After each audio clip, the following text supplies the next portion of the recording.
Alright then, ladies and gentlemen, welcome. It is Niran here, and no, that is not the start of a new intro. I don't know why I said that instead of the usual, but nevertheless, we are here for some more MotoGP 15. Today it is time for episode number 9 of this series, and the penultimate episode of our Moto3 campaign. After today, there'll be only one more episode of our Moto3 season, then we'll be hopefully jumping in at Moto 2 level. We're probably going to skip the test for Aragon, or I might do it and not actually show you and just get on with it silently. But yes, as you can see a moment ago, we're also at Motegi and Phillip Island for today's episode. And then next time out, the final episode of this season will be at Sepang, which is a track I know very well, and Valencia, where we had our second ever ride as a wild card back in episode number 1. That was a pretty crazy race actually back then.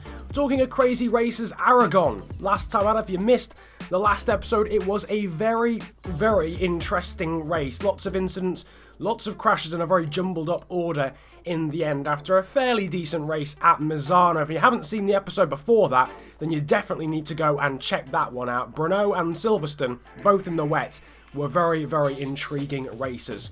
159.6482 beats for 3 data packs. 157 something along the lines of 157.665, and the 3 data packs are ours, 2 seconds under the time to beat. Right then, it's been a long flight, a long journey. We are now here at Motegi for the something, or I don't know what round it is to be honest with you, but there's only 4 rounds now, including this one to go.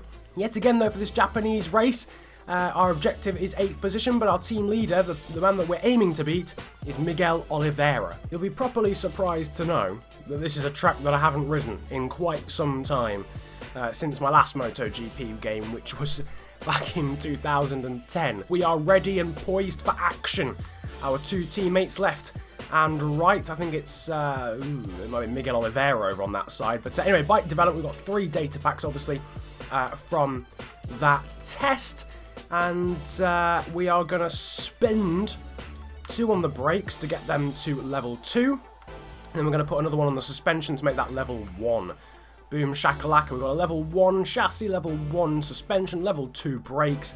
And then the actual engine is level 0. I haven't bothered putting data packs on that, but that's because the KTM is, I think, the fastest in a straight line anyway, so there's no real point dedicating a crap ton of data packs to that, because that's already its strength. Nevertheless, Danny Kent is on pole for this one with Oliveira, our rival, in second, then Quartararo, Navarro, Masbu, Antonelli, Vinales, Vasquez, and Carol Haneke. It is time for the Japanese Moto Grand Prix race here at Motegi. We're starting at the back. As per usual, it's Anna Carrasco, Alessandro Tanucci, and Zulfami Khairuddin directly in front of us. Obviously, we are on a factory KTM, so we're going to get a much better start than those guys, and girls, in the case of Carrasco. Anyway, we're up the inside of all of them, down into turn 1. Just about into 28th place. We're about 4 abreast there for a moment. Maria Herrera there to our right-hand side, just up around the outside, of her. Jules Danilo, Io, and Darren Binder are the next to be dispatched. In front of them is Jorge Martin and Andrea Minho, but we're going to just focus on passing the 3 we've just gone past there. We go a little bit wide, then we actually lose 2 of the positions again. In fact, Darren Binder's going up the inside of us as well. So maybe we should have focused on passing those other guys as well. Back in the slipstream, though, of Io and Danilo. Going to try and get past them. Down into this right-hander, and we get the job done pretty easily. Going under the little cross-section, Martin and Minho are next. Going to try and get past them just about. A little bit of a bump out wide. Philip Ertl is next. He's on a KTM. Just about recover for a late apex. Around the outside there of Ertl, just about. And Ono and Guevara. This is a very good start so far. Only on lap 1 still. We're already up into 19th place. Through we go up the inside of Cornfire. That was a very close manoeuvre. Go a little bit wide, not exactly a block pass, and a little bit messy in all honesty. It's lost us some time. I don't know if you guys, actually I'll tell you what, that just distracted me for a second. I know we've gone miles out wide, but I don't know if you guys can see a massive blue shadow. I don't know what that is. It seems to be, I've honestly not got a clue what that is. It only appears to be when we get up to speed. I thought it was something wrong with my TV for a second. Yeah, I don't know what that is. I don't know, it must be something to do with this race. Anyway, we're going past Matteo Ferrari then for 17th place. And already, this is a pretty decent start so far. Usually we only find ourselves, something like, I don't know, maybe like, 20th, 21st at the end of the first lap. We're not even the end of the first lap yet, and we're already up into 17th place with Bagnaia And I think McPhee just in front of us there, getting a big slide on exit though, out of the final corner. We've actually set the fastest lap of the race then on that first lap. We're getting a much better exit out of turn 1 than Bagnaia, sorry, turn 2 actually, than Bagnaia. I think we're going to make a move on the pocket rocket that's John McPhee. On that Saxo print bike, we brake very late for the corner, but we do just about get it done. Bit of contact with McPhee actually, and then a pretty poor exit out on the curb. We're going to go past Livio Loy fairly comfortably here down into this left-hander. And potentially Fanati as well. It's actually Bastianini, not Locatelli, so for the first time in a while, Locatelli's got the better of the beast, his Italian teammate, in that all-Italian Grassini team. That blue shadow coming up again, I do apologise for that, but I think it's a game problem as opposed to anything that I can control. Lovely battling there here with Bastianini, though. We went up the inside of him down on the, the corner that enters the back straight, and he went back up the inside of us. We're going to force him to the inside now, so that he hopefully breaks quite late down into this corner at the end of the back straight. And as you can see, Fanati overtakes all of us. There was a bike going wide there up in front that I think was Isaac Viñales.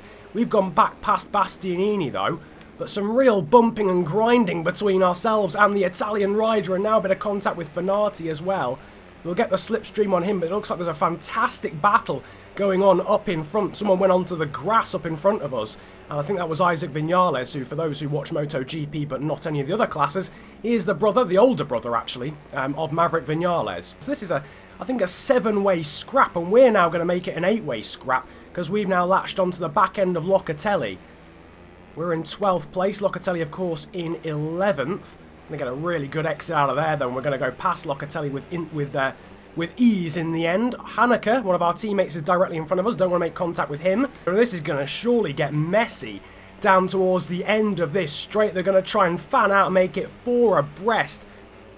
Antonelli's going to be the man on the outside. Viñales is going to try and lunge it up the inside. He pushes Antonelli a bit wide, not as wide as they went last lap, but Haneke loses some time, and they all lose time, and we go around the outside of Antonelli and Viñales. Antonelli's now leaning on us through the final corner. Viñales trying to get up the inside of us as well. Now next up is Binder, and then it's Vazquez, and actually in front of that Masbu isn't even in this gaggle. He's battling with Navarro well up the road, so props to Masbu. The Frenchman's having a very good ride in this race, actually battling for 4th place at the moment, but we can see him in our sights. In fact, we can see the leaders actually in our sights as well. Fastest lap of the race again. We've gone past Binder, our South African teammate on the Red Bull KTM IO bike, and now we're going to think about a lunge maybe at Vazquez. Just about. Oh my word. That was close. Jesus Christ, and Binder thought about it as well, right behind us. This is great battling. Fantastic stuff from these guys. Whoa, what the hell happened there? We're gonna rewind, but I've literally got no idea. What the? Did we get on a bump or something? The rear tyre just lifted to next Tuesday and back. I don't know what the hell that was. We'll brake a little bit earlier than perhaps this time. Now looking at the inside of Vazquez, who's looking behind him. Well, the man you were looking at's now in front of you. We're up into 6th place. In front of Vazquez, lovely block pass on him.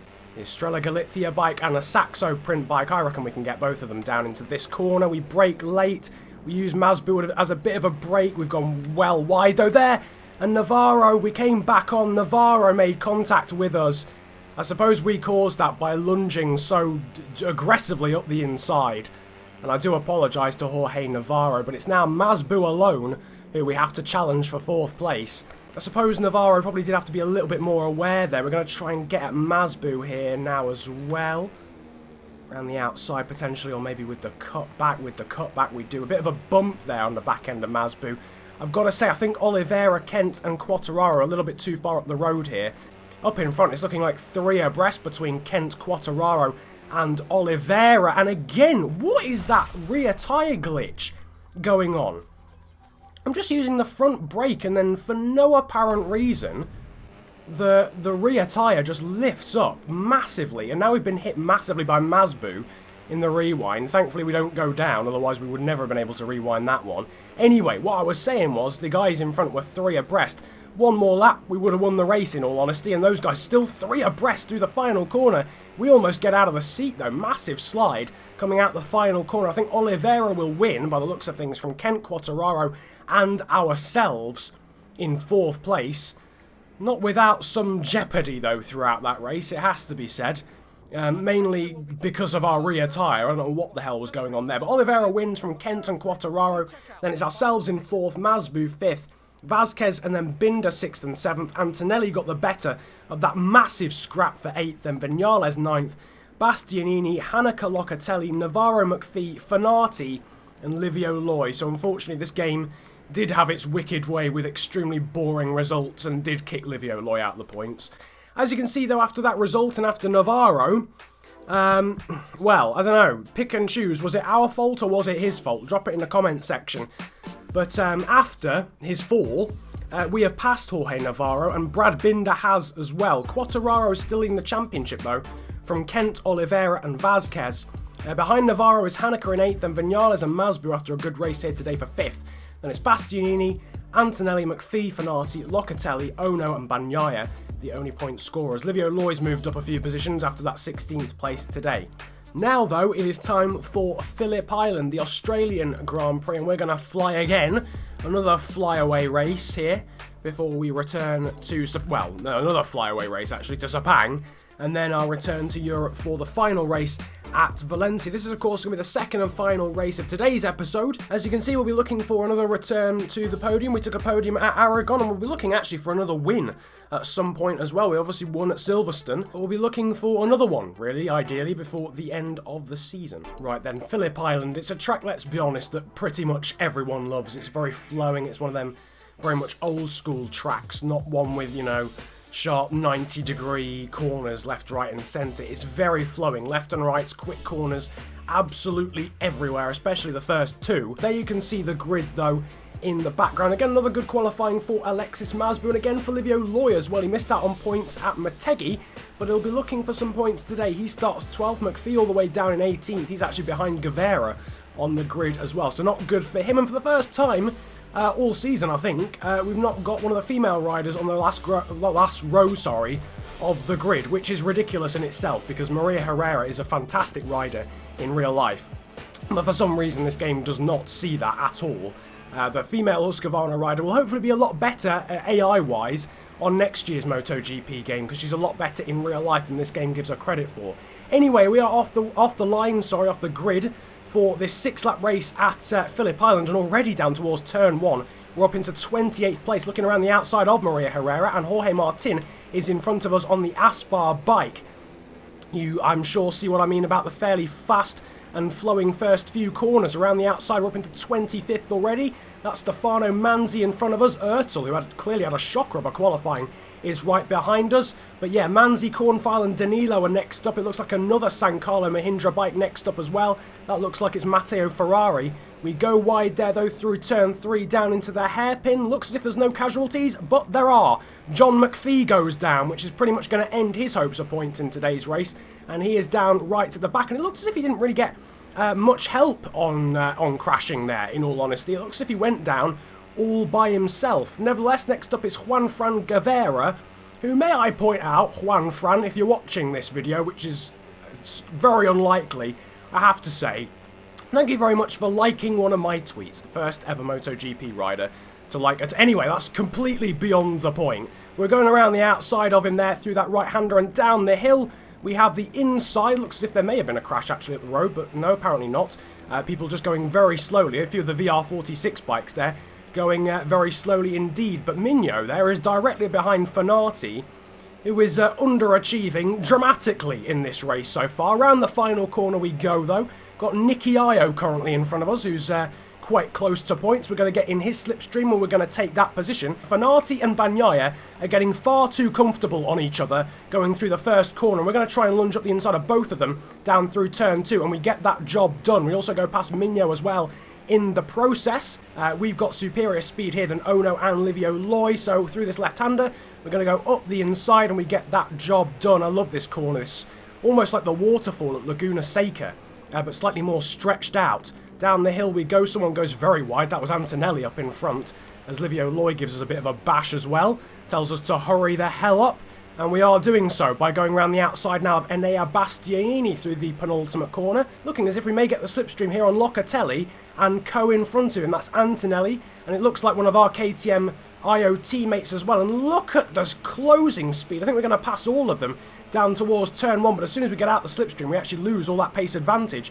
Down into turn 1 though, we got the inside of who was it? Locatelli, that was it.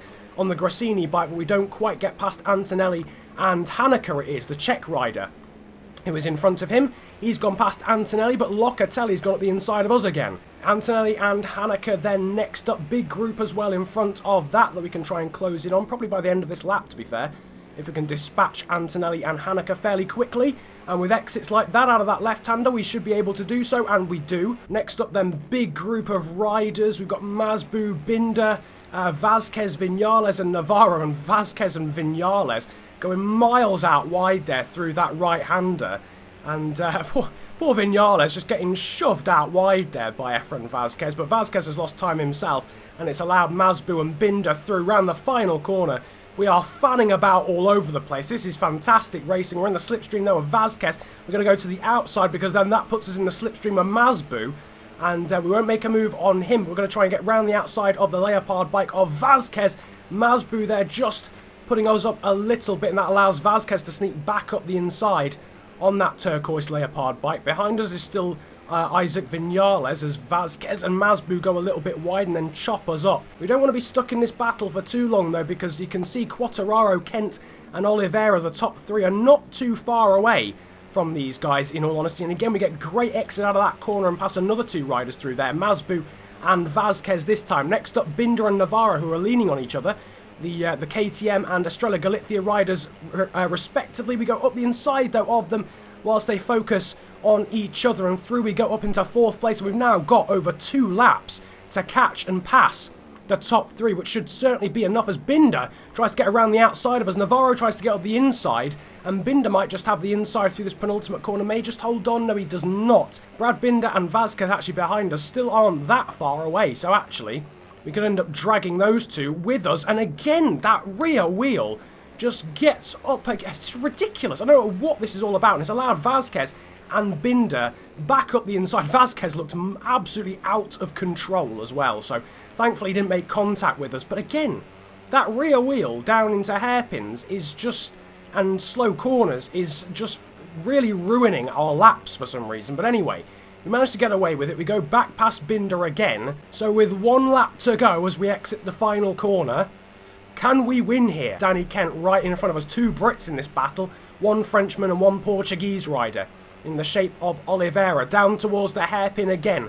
Oliveira up the inside of Quartararo. Kent going quite wide. He loses all sorts of speed. If that was real life, that would have been a horrible... Why? Why? Rear wheel, we need to have words. I don't know why, but our rear wheel is just not cooperating today, and it's lost us more time yet again. But we've still got time to pass the 3 in front of us, especially given we're so good out of this corner, but still, we're not really close enough to make a move. Can we, though, get close enough to take the win here? Surely we've got to get a podium. Surely our aim has got to be a podium here. At least, if not passing all 3 of them. Quick through here into this left-hander. Going to try and get the inside of Kent. Let's see what happens. Quartararo and Oliveira are alongside each other as well. Rear wheel, can you please stop? It does just about.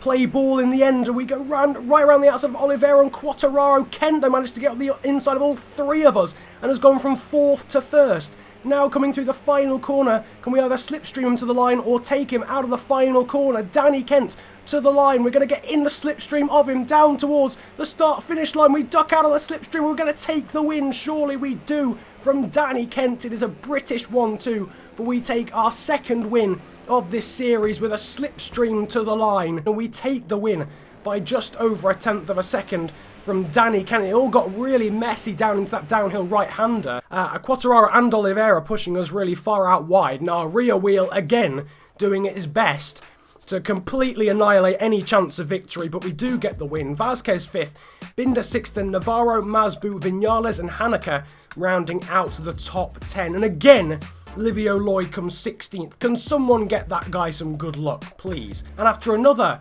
really good result, a win this time, we are only 16 points behind Efren Vazquez. Is the dream of 4th place in the championship still on with 2 races to go? Quartararo leads though, but only now by 18 points. If Kent had won that race, that would have been another 5 points out of him in the championship. But thankfully for Quartararo, we were there to draft our fellow countrymen to the line. Binder still in 6th in the championship from Navarro in 7th, but only 3 points separating them. Then it's Haneke and Vinales is in a good battle for 8th, Masbu in 10th, then Bastianini, Antonelli, McPhee, Fanati, Locatelli, Ono, and again, Bagnaia still the only other people, or the only other man to score points. I don't know what I'm saying. So then, here we are celebrating in Parc Ferme, first position in the clear blue skies at Phillip Island. Another really good result.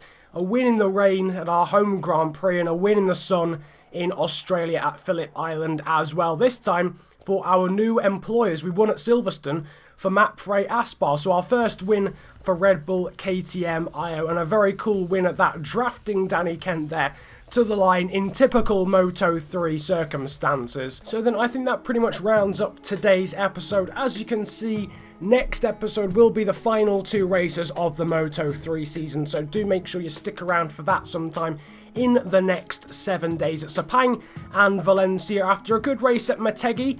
A fairly exciting one, and then a win around Phillip Island, our second win of the season. So very good stuff there. If you have enjoyed today's episode though, feel free to hit the likes button, subscribe if you're new around here as well, and comment about enjoying the video if you enjoyed it that much. But nevertheless, it has been a pleasure ranting at you guys today. Have a good day, enjoy yourselves, and goodbye.